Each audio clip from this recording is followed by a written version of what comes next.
천년왕국, 예, 천년왕국설, 예, 이제 천년왕국인데 화면을 보고 좀 설명을 먼저 드릴게요. 갖고 계신 책이 나와 있습니다. 여기 필요하면 메모하시면서 보시는데요. 이렇게 천년왕국설은 대략 크게 세 가지 정도의 이론이 있습니다. 이게 예언서다 보니까요, 어떻게 해석되느냐에 따라 관점이 좀씩 달라지는 거죠. 아마 이게 들어보신 분도 있을 수 있고 처음 들으시는 분이 있을 수도 있습니다. 그럼 이렇게까지 알아야 되나 싶지만 간략하게, 그래서 복잡하게 설명 안 드리고 간략하게 드릴게요. 왜냐하면 이 편지가 기록될 당시가 로마의 엄청난 박해 속에 있을 때거든요. 교회가 로마에 의해 엄청난 박해를 받을 때 요한계시록의 이 편지가 당시 성도들에게 되게 큰 위로가 됐을 겁니다. 그 중에 가장 큰 위로를 줬었던 말씀 중에 하나가 바로 이 천년 왕국에 대한 이야기였을 거예요. 왜냐하면 천년 왕국과 또 그 이후에 있게 될 신천 신지, 새하늘과 새 땅, 어떻게 천년 왕국과 새하늘과 새 땅이 올 것인가를 편지에 기록하면서 교회의 박해를 받고 있는 교회가 어떻게 승리할 것이고 또 어떻게 하나님의 나라를 누릴 것인지를 편지에 썼기 때문에 많은 성도들이 여기에 위로를 얻게 됐을 것이고요. 유출해 보면 여기 지금 전천년설, 후천년설, 무천년설 세 가지가 나와 있는데 우리나라는 뭐 한 135년 기독교 역사 깊진 않은데 저희 기독교 역사의 상당수는 역시 핍박과 고난이 있었던 시간들입니다. 일제 강점기라든지 뭐 6.25 전쟁, 공산 정권과의 그런 어려움들 있었죠. 근데 교회가 그 고난과 박해들을 받으면서 이 천년 왕국에 대한 또 새하늘과 새 땅에 대한 메시지가 한국 기독교인들에게도 큰 위로가 됐다고 알려져 있거든요. 그게 이제 전천년설, 특별히 이제 한국 교회는 역사적 전천년설이라고 그래서 좀 제일 위에 있는 전천년설에 대한 해석들을 가장 오랫동안 믿어왔고요. 그리고 다 약간씩 그 해석의 차이들은 좀 있어요. 근데 저도 역사적 전천년설이 맞다고 생각합니다. 무천년설도 조금 좋은데 역사적 전천년설이 좀 좋은 것 같아요. 근데 저기에 보면 상당히 고난과 박해 중에 있는 교회들에게 큰 위로의 말씀이 됩니다. 그래서 그런 의미에서 어느 정도 천년설에 대한 이해를 갖고 오늘 나오는 계시록 20장의 내용들을 읽으시면 훨씬 도움이 될 것 같아서 제가 이 내용을 좀 넣었는데 설명을 좀 드리면 여기 지금 전천년설이 있고 후천년설이 있고 무천년설이 있죠. 전후, 무 이렇게 이제 세 가지로 나뉘는데 저건 뭘 기준으로 전과 후와 무로 나뉘냐면 이 마지막 시대에 가장 중요한 건 뭐냐면 주님의 재림이에요. 주님의 재림이 가장 중요합니다. 그죠? 주님의 재림을 중심으로 천년이 주님의 재림보다 앞에 있으면 전천년. 주님의 재림이 제일 중요한 거예요. 그래서 저는 천년이 앞에 있다 이 얘기가 아니라 주님의 재림이 천년보다 앞에 있을 때 전천년설. 그럼 후천년설은 주님의 재림이 천년보다 뒤에 있을 때 후천년이고 무천년은 역시 물론 천년왕국 뒤에 있는데 이 천년왕국이라는 개념 자체를 상징으로만 보기 때문에 그냥 무천년 이렇게 표현하는 거예요. 그러면 대충 개념이 정리되시죠? 전천년은 주님의 재림이 천년보다 앞에, 후천년은 주님의 재림이 천년보다 뒤에. 자, 그럼 이렇게 하나씩 한번 보세요. 재림이 여기 있죠? 재림이 여기 있죠? 천년왕국이 재림 뒤에 있잖아요. 그래서 후천년이 아니라 재림이 중요하다고 그랬죠. 재림. 여기 헷갈리면 매번 헷갈려요. 이게 그러니까 재림이 중요하다고 생각하시고 재림이 천년왕국보다 앞에 있으니까 그죠? 전자만 생각하면 돼요. 그 다음에 천년왕국이 재림보다 앞에 있으니까 다시 말해서 천년왕국 뒤에 재림이 있으니까 후, 그죠? 후. 자, 그다음에 무는 천년설 자체를 상징으로만 보기 때문에 그렇습니다. 이렇게 좀 더 이해가 쉽게 제가 하나씩 자료를 좀 보면서 또 설명을 좀 드릴게요. 이 전천년설은 두 가지가 있습니다. 두 가지가 있는데 하나는 역사적 전천연설, 그러니까 역사 속에 천년왕국이 이루어진다 해서 역사적 전천연설이고요. 또 하나는 세대주의적 전천연설이에요. 이게 여러분 상당수 한국 교인들이 상당히 많이 알고 있는 개념이 요 세대주의적 전천연설인데 요거는 잘못된 이론입니다. 근데 세대주의적 전천연설에 대해서 알고 있는 분들이 많아요. 왜 그러냐면 90년대 후반 제가 여러 번 설명드렸지만 2000년을 앞두고 이제 세기 말에 7년 대환란과 2000년에 예수님이 오신다는 그 생각에 이 세대주의적 전천연설이 대충 맞잖아요. 저게 세대주의는 세대별로 시간별로 나눈 거예요. 총 7세대로 나눠서 여기 지금 보시다시피 무제시대부터 그죠? 여기 무제시대부터 양심시대, 인간 통치시대, 노아랑 아브라함, 아브라함부터 모세까지 약속시대, 모세부터 그리스도까지 율법시대, 교회시대인 은혜시대, 마지막 이제 천년 왕국시대인데 그러니까 지금 6번까지 이루어졌고 2000년도 딱 될 때 이게 이제 2000년씩 끊으면 2000년이 딱 떨어지잖아요. 이 타이밍이 맞잖아요. 그러니까 2000년에 예수님 오신다. 1992년에 휴거가 일어나고 7년 대환란 후에 2000년에 정확히 예수님 재림한다. 이제 이래가지고 세대주의 전천연설이 상당히 유행했어요. 그래서 요걸 알고 있는 분이 많습니다. 근데 세대주의적 전천연설은 잘못됐다. 예, 그 정도 알면 됐고. 자, 요거 좀 설명드릴게요. 역사적 전천연설. 요게 그래도 가장 성경을 문자와 상징적으로 복합해서 보면 요게 좀 가장 가깝지 않나 싶은데 우리 박형용 박사나 박윤선 박사 같은 우리 한국 기독교의 중요한 큰 학자의 문을 열었던 분들은 대부분 역사적 전천연설을 얘기하셨거든요. 자, 한번 볼게요. 여기 보면 예수님이 초림하셨죠? 예수님 오셨죠? 예수님 오시고 교회 시대가 시작이 됐습니다. 그죠? 그리고 어느 순간 물론 교회 시대랑 대환란을 딱 구분지었진 않더라도 교회 시대 어느 즈음 환란이 임하죠. 이건 예수님이 하신 말씀이잖아요. 마지막 때가 되면 곳곳에 기근, 전쟁이 일어나고 환란이 일어난다고 말씀하죠. 그러나 아직 때는 아니니라. 예, 그죠? 예수님의 재림의 때는 다가왔지만 아직 때는 아니다. 그런 얘기 하시잖아요. 대환란이 일어나는 거예요. 그러다가 이제 아마겟돈 전쟁과 함께 예수님의 재림이 일어납니다. 예수님이 이 땅에 오셔요. 그리고 예수님이 오심과 함께 천년왕국이 시작이 되는 겁니다. 천년왕국이. 자, 이때 천년왕국이 시작될 때 여기 보면 사탄 무적행 감금이라고 돼 있죠. 천사가 나와가지고 일곱 대접 재앙을 했던 천사가 나와서 무적행의 열쇠를 가져와서는 사탄을 무적행에 감금시킵니다. 예. 그러니까 이 교회 시대는 사탄이 풀어져 있던 시대죠. 우는 사자와 같이 삼킬 자를 두루 찾는 시대, 요때는. 근데 주님의 재림과 함께 무적행이 사탄이 잠겨요. 그리고 이 땅에서 주님과 함께 천년왕국이 이루어지고 이 천년왕국 끝에 뭐가 벌어지냐면 곡과 마곡의 전쟁이라고. 자, 이따가 제가 20장이랑 쭉 보면 설명을 드릴게요. 곡과 마곡 전쟁이 일어나면서 이때 여기 흰 왕자 심판, 우리가 이제 흔히 말하는 백보자 심판이라고 하는 흰 보좌 심판과 함께 여기에 사망과 사탄은 물론이거니와 사망과 음부가 다 불못에 던져지는 둘째 사망. 여기 일어나는 거죠. 그리고 비로소 새하늘과 새 땅이 오는 겁니다. 그러니까 천년왕국과 새하늘과 새 땅은 같은 개념이 아니에요.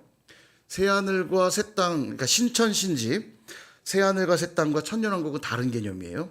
천년왕국 끝에 오는 게 신천신지다. 이렇게 이해하시면 되겠습니다. 대략 이해되시죠? 좀 어려울 수도 있는데 대충 이해하시면 돼요. 예.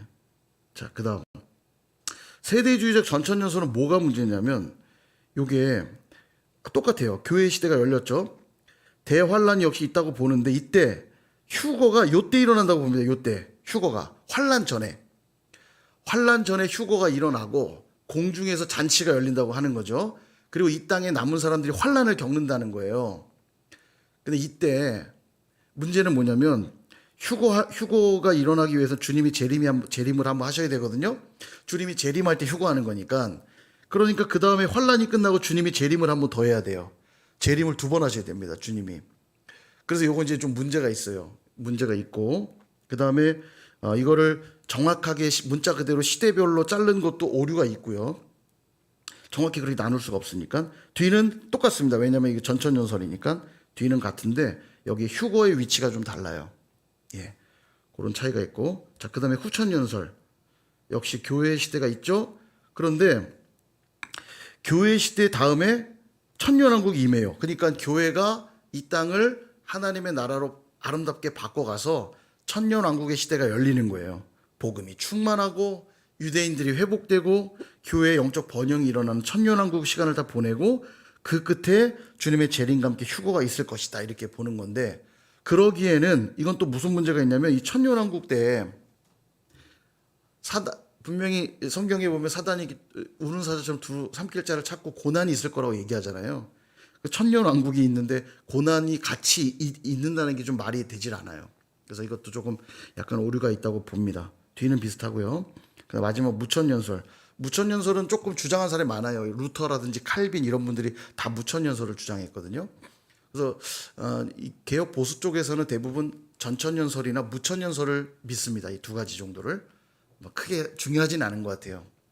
그러나 그래도 설명을 한번 듣고 성경을 읽을 때 좀 도움을 받으시면 좋겠는데, 무천연설은 차이점이 뭐냐면 아까 교회 시대와 천년왕국이 역사적 전천연설은 나눠져 있었잖아요. 근데 무천연설은 이 교회 시대와 천년왕국 시대를 같은 걸로 봅니다.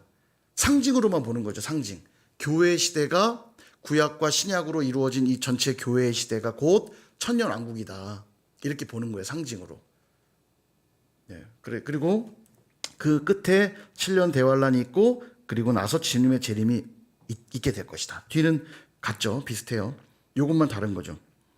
교회 시대와 천년왕국 시대를 분류하지 않고 교회 시대와 천년왕국 시대를 같은 걸로 보는 거죠. 예. 자, 이해되시죠? 예, 이 정도 이해하시면 되겠습니다. 또 깊이 들어가면 더 헷갈리고 복잡해지니까 이 정도만 정리하시면 될 것 같아요. 한번 볼까요? 20장. 자, 20장을 보면서 한번 따라가 보도록 하겠습니다. 자, 20장 1절. 또 내가 봄에 천사가 무저갱의 열쇠와 큰 쇠사슬을 그의 손에 가지고 하늘로부터 내려와서, 자, 무저갱의 열쇠 가져왔죠. 그리고 뭘 하냐면 2절, 용을 잡아요. 용은 적그리스도의 세력이죠. 사단의 세력이죠. 용, 옛 뱀이요. 이거 어디서 등장했는지 기억나시죠? 12장에서 등장했었잖아요. 그죠? 용, 옛 뱀, 마귀요, 사탄이라 잡아서 1000년 동안 결박하죠. 이 1000년이 뭐냐면 천년왕국이에요. 천년왕국이 시작될 때 사탄은 무저갱에 갇힙니다. 결박당하죠. 3절, 무저갱에 던져 넣어 잠그고, 다시는 만국을 미혹하지 못하게 했는데 그 후에는 반드시 잠깐 노일이라 이렇게 나오죠. 그러니까 천년왕국 때는 사탄이 활동을 안 합니다. 그죠? 여기 지금 갇혔으니까 만국을 미혹하지 못하게 했다고 그랬잖아요. 그러니까 요거 역사적 전천연설에서 그 얘기하는 거예요. 환란의 시대는 당연히 사탄이 막 핍박하고 박해하지만 천년왕국의 시대는 사탄이 활동을 못하죠. 무저갱에 감금돼 있으니까. 자, 그 다음 4절에 보시면, 4절 뒷부분에 보시면 중간쯤 볼게요. 중간쯤. 하나님의 말씀 때문에 목배임을 당한 자들의 영혼들과, 자, 하나님 말씀 때문에 목배임 당한 자들 누구죠? 순교자들이죠. 예, 순교자들. 그리고 짐승과 우상에게 경배하지 않고 이마와 손에 그의 표를 받지 아니한 자들. 이 표 무슨 표예요? 666. 짐승의 표. 666. 그게 무슨 바코드 같은 개념이 아니라 하나님이 아닌 것, 적그리스도를 따르고 그에게 삶을 다 맡기는 것. 그런 게 이제 짐승의 표를 받는 거죠. 자, 그렇게 짐승의 표를 받지 않은 자들, 그들은 순교한 자들과 끝까지 주님을 배신하지 않은 자들은 어떻게 되냐? 그리스도와 더불어 1000년 동안 왕 노릇하니. 이게 이제 천년왕국 시대인 거예요. 이해되시죠? 예. 그러니까 이 얼마나 고난받던 성도들에게 이 말씀이 얼마나 위로가 됐겠어요. 내가 오늘도 주님을 부인하지 않을 때 이 천년왕국, 1000년 동안 주님과 함께 왕 노릇할 거라는 이 메시지가 얼마나 위로가 됐겠냐고요. 그죠? 자, 근데 5절. 그 나머지 죽은 자들은 그 1000년이 차기까지 살지 못하더라. 이는 첫째 부활이라. 자, 첫째 부활이라고 얘기하죠. 6절. 이 첫째 부활에 참여하는 자들은 복이 있고 거룩하도다. 둘째 사망이 그들을 다스리는 권세가 없고 도리어 그들이 하나님과 그리스도의 제사장이 되어 1000년 동안 그리스도와 더불어 왕노릇하리라. 여기 첫째 부활입니다. 요게. 자, 그다음 이제 7절. 드디어 천년이 다 찼어요. 천년이 참에 실제로 이 시간 문자 그대로 천년인지 상징인지는 정확히 알 수 없지만 어쨌든 주님과 함께 왕노릇하는 그 시간들이 다 참에 사탄이 그 옥에서 놓여. 아까 그 무저갱에 갇혔던 사탄 있죠? 무저갱에 있던 사탄이 옥에서 잠깐 놓일 거라고 아까 그랬잖아요. 잠깐 놓이리라. 놓인 거예요. 여기. 요 천년왕국 끝에. 요 끝에 잠깐 놓이죠? 왜 놓이냐면 박살 내려고 놔주는 거예요. 자, 8절 그래서 나와서 땅의 사방 백성 곧 곡과 마곡을 미혹하고 싸움을 붙이리니 그 수가 바다의 모래 같으리라. 마지막 심판의 전쟁이라고 말할 수 있죠. 이 곡과 마곡의 전쟁은 에스겔서 38장에 좀 자세히 나오는데 그 내용과 함께 여기 지금 계시록 20장에도 나오는 거예요. 제일 마지막에 완전히 심판받는 전쟁입니다. 그래서 어떻게 되냐? 10절 그들을 미혹하는 마귀가 불과 유황못에 던져지니 거기는 짐승과 거짓 선지자도 있어 세세토록 밤낮 괴로움을 받으리라. 불못에 던져지는 겁니다. 완전히 사탄이 심판받는 거예요. 사탄만이 아니라 사탄을 뒤쫓았던 거짓 선지자들, 짐승의 표를 받았던 모든 그죠? 악한 자들 다 심판을 받는 겁니다. 자, 그리고 이제 11절. 그리고 나서 이제 요것과 함께 뭐가 있냐면 내가 크고 흰 보좌와 그 위에 앉으신 이를 보니, 자, 그 위에 앉으시니 우리 예수님이겠죠? 흰 보좌에 앉으신 그분이 심판을 하는 겁니다. 이게 흰 보좌 심판이죠. 백보좌라고도 우리 많이 알고 있는 백보좌 심판, 흰 보좌 심판이 이때 있는 거예요. 12절 내가 보니 죽은 자들이 큰 자나 작은 자나 그 보좌 앞에 서 있는데 책들이 펴 있고 또 다른 책이 펴졌으니 곧 생명책이라. 자, 여기서 이제 생명책이 나오고요. 생명책에 죽은 자들이 자기 행위를 따라 책들에 기록된 대로 심판을 받으니, 자, 행위대로 심판을 받는 겁니다. 13절 바다가 그 가운데서 죽은 자들을 내주고 또 사망과 음부도 그 가운데서 죽은 자들을 내주매 각 사람이 자기 행위대로 심판을 받고 사망과 음부도 불못에 던져지니 이것은 둘째 사망 곧 불못이라. 이게 이제 둘째 사망입니다. 여기가 어디겠어요? 사망과 음부도 던져진 이곳이 어디겠습니까? 지옥이죠, 지옥. 여러분, 지옥은 있습니다. 지옥이 있어요. 지옥이 없다고 그러는 사람들은 이단입니다. 지옥은 분명히 있어요. 성경은 분명하게 말하고 있습니다. 지옥을 없다고 하는 사람도 있어요. 예. 뭐 하나님은 사랑의 하나님인데 뭐 이러면서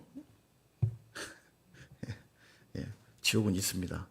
자, 근데 여기 잘 보세요. 자기의 행위대로 심판을 받는다고 돼 있죠. 그러면 착한 일 한 사람은 구원받고 나쁜 일 한 사람은 심판을 받나요? 천국 가고 지옥 가는 기준이 뭐예요?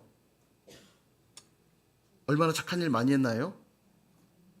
아니죠. 구원받는 기준은 뭡니까? 예수님 믿는 거잖아요. 맞죠? 물론 그게 예수님 믿는 믿음의 행위라고 말할 수 있겠습니다. 이 행위대로 그러니까 자기 행위대로 심판을 받는다는 건 그 죄에 대해 부인할 수 없다는 얘기예요. 그러니까 예를 들면 난 예수님 믿었는데요. 근데 삶의 내용이 예수님 믿는 삶의 내용이 없어요.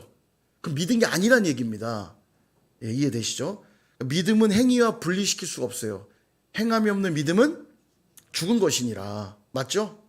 믿음을 그냥 추상적으로 생각하는 분들이 적지 않아요. 예배당에 이 자리를 채웠다고 구원받는 게 아닙니다. 그죠? 이거 분명히 아셔야 돼요. 행위대로 심판을 받는 거예요. 예수 믿은 행위가 오늘 구원받는 기준이 되는 거예요. 그러니까 열심히 살아라, 착하게 살아라는 아닙니다. 당연히. 우리 뭐 그래봐야 죄인이죠. 그러나 예수님 믿는 그 믿음, 그리고 그 믿음의 행위로 우리 구원을 받는 겁니다. 중요합니다. 예. 교회 교족부에 이름이 있다고 구원받는 게 아니에요. 직분을 받았다고 구원받는 거 아닙니다. 이거 착각하시면 안 돼요. 이거 착각하는 분이 꽤 많아요. 예. 목사는 무조건, 장로는 무조건, 권사는 무조건 구원받는 게 아니에요. 그죠? 그죠? 자, 15절 중요합니다. 15절 같이 읽어볼게요. 시작. 누구든지 생명책에 기록되지 못한 자는 불못에 던져지더라. 아멘. 예, 그렇습니다. 생명책에 기록된 자는 구원을 받고요. 기록되지 않은 자는 불못에 던져집니다. 둘째 사망이죠. 흰보좌 심판이 그겁니다. 마지막 날에 있을 심판이에요. 산 자는, 그러니까 믿은 자는 믿은 자대로 믿지 않는 자대로 그들은 부활하여서 심판대 앞에 서겠죠. 그리고 자기 행위대로 심판을 받는데 생명책에 기록된 자는 생명으로, 생명의 부활로, 그 다음에 생명책에 이름이 기록되지 않은 자들은 심판의 부활로 나오겠죠. 지옥도 영원히 사는 겁니다. 영원히 사는 거예요. 지옥에서 우리 거기서 만나자고요. 천국에서. 아멘 안 한 사람은 같이 말하고 말할 수는 없겠어요. 아멘 하시기 바랍니다. 죽음을 두려워하지 마세요. 우린 죽어요. 내가 부인한다고 해서 영원히 사는 게 아니에요. 우린 반드시 죽어요. 받아들이십시오. 누군가는 좀 더 살고 덜 살고 차이지 다 죽습니다. 우린요. 죽음을 준비하세요. 죽음 이후의 시간들을 준비하시라고요. 영원히 살 것처럼 오늘도 내가 주인 되어 살지 말고 오늘 저녁에도 주님이 부르시면 나는 갈 수 있다. 오늘 죽어도 나는 천국 갈 수 있다. 빨리 손 드세요. 좀 그런가? 안 들 수도 있으니까. 오늘 밤에 죽어도 나는 천국 갈 수 있다. 마음속으로 손 드세요. 이 확신이 지금 내가 없다. 난 오늘 죽으면 왠지 천국에 못 갈 것 같다. 버티지 마시고 상담받으러 오세요. 천국 가야죠. 오늘 내 삶에 천국이 뭔지 잘 경험해 본 적이 없다면 죽은 다음에 천국 못 간다 보시면 돼요. 내 삶에 천국이 뭔지 모르겠다. 천국을 경험해 본 적이 없는 것 같다. 그러면 천국 못 가는 거예요.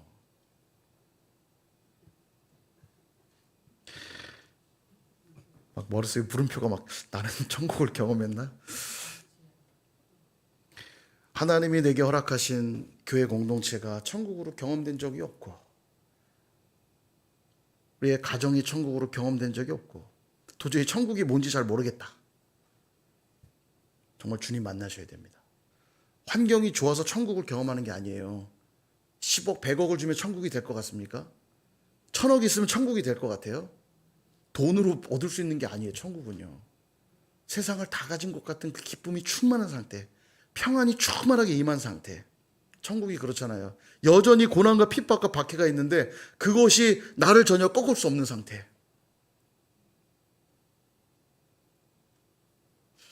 그래서 20장은 천년왕국에 대한 이야기들을 보았습니다. 이게 소망이 되셔야 됩니다. 죽음이 나를 위협할 수 없음은 죽음 이후에 우리에게 더 크고 놀라운 영광스러운 시간들이 기다리고 있다는 것. 죽음은 끝이 아니라 우리에게 죽음은 시작이다. 영생의 시작이다. 근데 더 오래 살고 싶죠. 어떠세요? 빨리 주님께 가고 싶으세요? 저번에 곽기문 선교사님 와서 얘기하셨잖아요. 빨리 주님께 가고 싶으세요? 아니면 오시면 안 됩니다, 주님.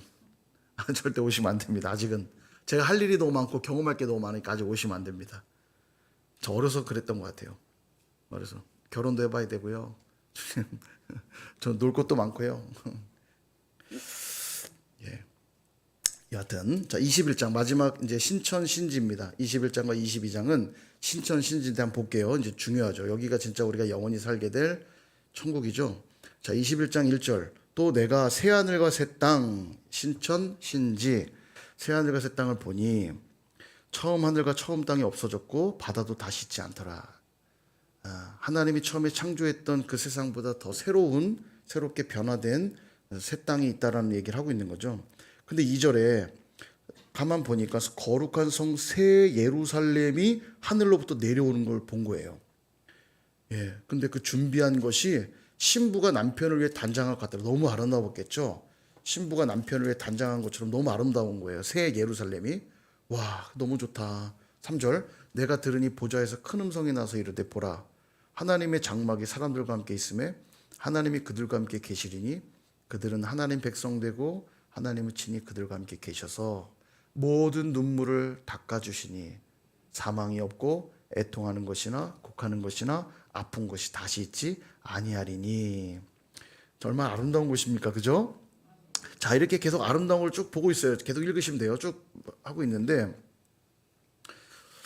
9절부터 새 예루살렘의 모습들을 자세히 기록하고 있습니다. 뭐 어떻게 생겼고 길이는 어떻고 어떤 보석들이 박혀 있고 정말 아름다운 예루살렘 성을 쫙 봤는데 22절. 근데 이상한 게 하나 있는 거예요. 뭐가 이상하냐? 성 안에, 예루살렘 성 안에, 새 예루살렘이죠. 새 예루살렘 성 안에서 내가 성전을 보지 못하였으니, 예루살렘이 특별한 이유는 그 안에 성전이 있기 때문이에요. 그런데 새 예루살렘이 내려왔는데 너무 아름다운데 그 안에 성전이 없는 거예요. 이상하죠? 아니 어떻게 성전이 없나 예루살렘에. 근데 보니까 이는 주 하나님 곧 전능하신 이와 및 어린 양이 그 성전이심이라. 아멘. 예, 어린 양 누구예요? 우리 예수님이 성전이시더라. 새 예루살렘은 아까 신부가 단장한 것 같다고 그랬죠? 새 예루살렘은 남편을 위해 단장한 신부 같았고, 신랑은 그럼 누구란 얘기예요? 어린 양. 예수님이 신랑 되시고 새 예루살렘은 신부. 그럼 새 예루살렘은 뭘 예표하는 겁니까? 교회. 천상의 교회죠. 그래서 교회는 신부라고 말하는 것이고 예수님은 신랑이고, 예수님은 머리시고 교회는 몸이고, 머리와 몸, 신랑과 신부, 그 개념으로 좀 설명하고 있는 거예요. 천국은 공간의 이동의 개념이 아니라 그랬죠. 이 땅에 살다가 뿅 이쪽으로 옮겨지는 개념이 아니라 이런 거예요. 결혼을 하면 살아가는 삶의 환경은 똑같잖아요. 근데 결혼 전과 결혼 후는 완전히 삶이 달라지죠. 너무 오래돼서 기억이 안 나세요? 내가 미쳤지 결혼해갖고 아주 그냥 인생을 망쳤지 뭐 그러시는 건지 모르겠는데, 결혼하면 이전과는 완전 달라지는 거예요. 삶이. 그게 천국의 개념이라고 말씀드렸죠. 신랑 되신 그분과 영원토록 함께 살아가는 것. 시간과 공간이 더 이상 나와 아무 상관이 없는 것. 시간과 공간의 제약을 받지 않는 상태. 그게 영생이죠. 영생. 똑같은 것도요, 아무리 재밌어도 영원히 해보세요. 그게 어떻게 재밌겠어요? 벌이죠, 벌. 그죠? 그냥 무한한 시간의 개념이 아니라 사랑하는 사람하고 있으면 시간 가는 줄 몰라. 그죠? 시간 가는 줄 몰라. 시간이 더 이상 우리에게 아무런 영향을 주지 않아요. 벌써 이렇게 됐어, 시간이? 경험이 다 없으신가 봐요. 뜨겁게 사랑하면 야, 벌써 시간이 이렇게 됐네. 시간에 영향받지 않는 상태. 영생이죠, 그게. 자, 그걸 봅니다. 그리고 마지막 22장입니다. 22장에 보면 수정같이 맑은 생명수의 강을 내게 보이니 하나님과 어린 양의 보좌로부터, 자, 어린 양의 보좌로부터 생수의 강이 흘러내려옵니다. 쭉 흘러내리는데 그 강 좌우편에 2절 생명나무가 있어서 12가지 열매를 맺고 있을 때요. 생명나무가 여러분 어디에 등장했었게요? 생명나무가 에덴 동산에 있었어요. 그런데 선악을 알게 하는 나무로 죄를 범했죠. 그리고 하나님이 그를 에덴 동산에 쫓아내십니다. 쫓아내고 생명나무를 보호하세요. 전혀 접근하지 못하도록. 그리고 그 보호됐던 생명나무가 마지막 계시록 22장에 다시 등장하는 거예요. 이 생명나무가 곧 우리가 영생하는 삶을 말하는 겁니다. 이 생명나무를 취해야 영생하는 거예요. 근데 왜 하나님이 영생나무를 그때는 막았을까? 왜죠? 지금 죄를 범했잖아요. 선악과를 먹고 죄를 범했는데, 만약 죄를 범한 상태로 생명나무를 먹으면 어떻게 돼요? 영원히 죄인이겠죠? 그럼 막으셔야 돼요. 그리고 진정한 생명나무이신 예수 그리스도의 십자가를 통해 구원을 얻고 마지막 천국에서 그 생명나무를 누리는 겁니다. 이 생명나무는 그래서 열매를 맺지요. 또 만국을 치료하고 저주가 없으리니. 쭉 얘기해요. 그리고 5절 등불과 햇빛도 쓸모가 없대요. 왜냐하면 그분이 그냥 빛이시니까. 근데 너무 궁금해요. 이 신천신제 느낌이 어떨지를. 이거 아무리 글로 표현해도 이게 느낌이 안 오시죠? 너무 궁금해요. 보고 싶어요. 어떤 느낌인지. 자, 그렇습니다. 저희 보시면 요거 설명을 드릴게요. 자, 여기 보시면 성경이 되게 재밌습니다. 성경의 시작과 마지막이 이건 유대인들의 특별한 문화 구조인데 카이즘 구조라고 하는데 앞과 뒤가 똑같아요. 보세요. 창세기 1장에서 하나님이 등장했죠. 그리고 계시록에서도 하나님이 등장하고 처음 하늘과 땅을 창조하셨죠. 그리고 요한계시록 마지막에도 새 하늘과 새 땅. 처음에도 안식하셨어요. 안식을 주셨고 마지막에도 안식하죠. 낙원을 잃었지만 낙원을 회복하죠. 마지막 장에서. 이게 앞과 뒤가 지금 구조가 똑같다는 얘기예요. 생명나무와 강이 있었고 마지막에도 생명나무 강이 등장하죠. 남편과 아내, 이건 뭐냐면 아담과 하와가 부모를 떠나 아내와 합하여 한 몸을 이룰지니라. 창세기 2장에 보면 아담과 하와가 한 몸을 이루는 얘기 나오죠.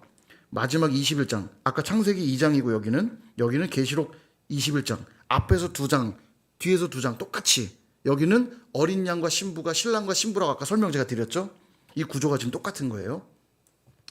사탄이 승리했죠. 이때는 죄를 짓게 함으로. 그러나 마지막엔 사탄이 패배했죠. 완전히 박살나고 심판을 선언하고 심판을 집행하고 하나님 얼굴이 죄로 인해 감추어졌지만 다시 하나님 얼굴을 보게 된다고 여기 4절에 나오죠.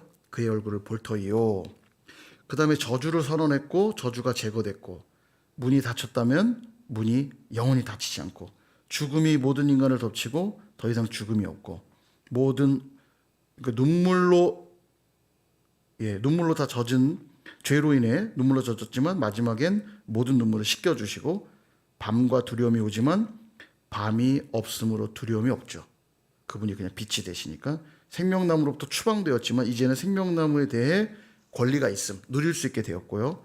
지상나무를 쫓겨났지만 천국 도성을 물려받음, 그곳에서 살게 되고 인간이 들어오지 못하도록 이 그룹 화염검을 가진 그룹은 천사 이름이에요. 그룹 그 다음에 스랍, 천사들의 이름이에요. 스랍, 그룹 이런 거. 그 다음에 가브리엘, 미가엘 천사들 이름인데 인간이 들어오지 않도록 막았어요. 왜냐하면 죄를 범한 채로 그들이 영생하면 안 되니까. 그러나 이제는 그룹이 인간을 환영함. 자, 이렇게 해서 마지막 22장 요 결론 한번 볼까요? 어디를 보시냐면 14절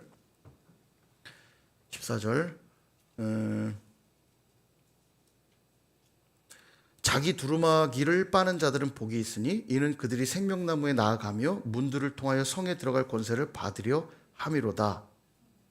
개들과 점술가들과 음행하는 자들과 살인자들과 우상숭배자들과 거짓말 좋아하며 지어내는 자는 다 성 밖에 있으리라.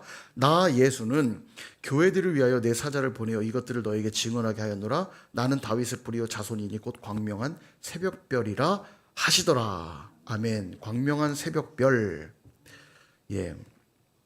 그래서 이 정명석이가 이거 따서 하는 거죠. JMS. JMS 정명석이기도 한데 그걸 가지고 지저스 모닝스타, 자기가 지저스 모닝스타, 예수 새벽별, 광명한 새벽별이다. 내가 이 정명석이 하는 얘기예요. 2단 사입입니다.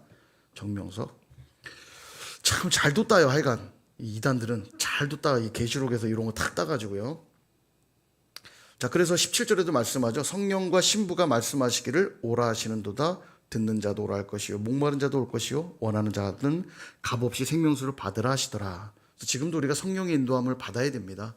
성령이 받을 때 천국을 경험하는 것이고요. 이 생명수를 누리는 거죠. 마지막 천국에서는 온전한 생명수를 누리는 단면. 자, 이제 이렇게 마치고요. 마지막 요것만 말씀드리고 끝낼게요. 창세기와 요한계시록 비교. 이게 뭐냐면 예수님을 가운데 정점에 두고 구약과 신약으로 이렇게 점진적으로 언약이 성취되고 이루어지는 것들을 보여주는 겁니다. 하나님의 우주적 통치 가운데 시작이 되었고 맨 마지막에도 하나님의 우주적 통치로 완전히 완성이 되고 유대인들로 이어졌던 역사가 이방인들로 이어지고요. 구약이 신약으로 이렇게 성경이 구성되어 있다. 놀라운 건 성경은 총 몇 년간 쓰여졌다고요? 1600년간. 저자가 몇 명이랬어요? 저자는 40여 명. 1600년간 40여 명에 쓰여졌는데 주제가 이렇게 하나로 통일되어 있다는 게 되게 신기하죠. 그러니까 저자가 몇 명이라는 얘기예요? 한 분이죠, 한 분. 성령의 감동하심으로 기록됐잖아요. 하나님이 쓰신 거죠. 그래서 우리는 성경을 통해 누구를 만납니까? 하나님을 만나고 성경을 통해 하늘의 비밀을 깨닫는 거예요. 그러니까 성경을 제껴두고 신앙생활을 열심히 한다? 그런 신앙의 열심이란 없어요. 그러니까 저는 좀 무지해서 성경은 잘 몰라요.